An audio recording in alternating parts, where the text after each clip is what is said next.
Halloween, The Thing, Escape from New York, Escape from LA, Big Trouble in Little China, They Live, and Christine. These are all great films by John Carpenter. Big Trouble in Little China was actually kind of one of my darling favorite films on most lists, but I got a new John Carpenter favorite.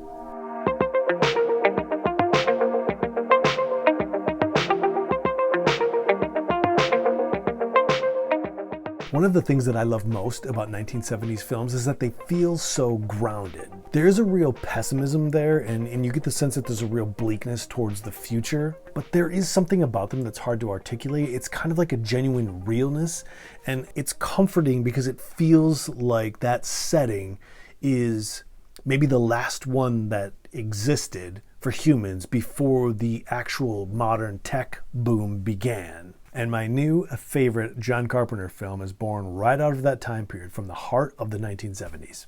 1976, John Carpenter, Assault on Precinct 13. South Central LA. LAPD kills 6 members of the Street Thunder gang.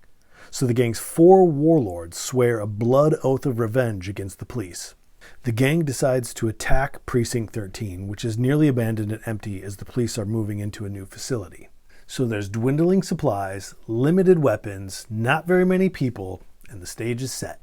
This man, Lieutenant Ethan Bishop, a newly promoted highway patrol officer, is assigned to take charge of the decommissioned Anderson Police Precinct during its final night before it closes permanently. So I won't spoil the ending if you haven't seen it, but what we essentially end up with is a limited number of people inside the precinct who have to defend themselves against this massive Los Angeles gang. So with dwindling supplies and limited weapons, it becomes this really interesting shootout. And that's one of the things I love about the 1970s, is that, especially when they involve violence, it kind of reminds me of a classic Western, but in a modern setting. So you have kind of this old style shootout, but because it's John Carpenter and because he's so good at terror, the outside gang kind of takes on this quasi-supernatural villain aspect that the people inside have to defend against. So as we see things from the perspective of the people inside the precinct looking out, you start to see the gang engage in like bizarre rituals and chilling body movements. So as the outside gang tries to lay siege on the precinct,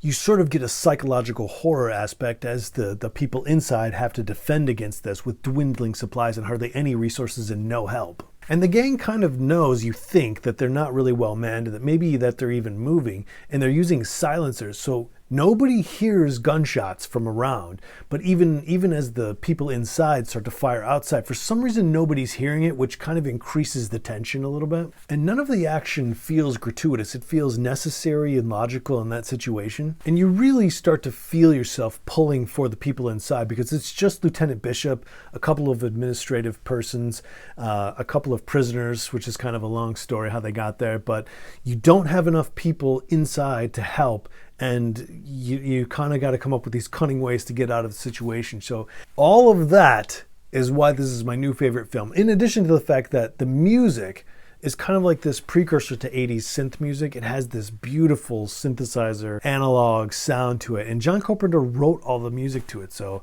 all around a total home run. One more thing I want to say is that there are some lines in this movie that are not only just some of the best John Carpenter lines, but I think there's some of the best lines in the last several decades. So there are a couple of prisoners or felons that Bishop has to let out, right? He needs help. He needs people to help defend the precinct, so he has to let them out. And there's a trust game going on there, but these prisoners have some of the best lines, and I just want to read a couple of them to you because they're fantastic.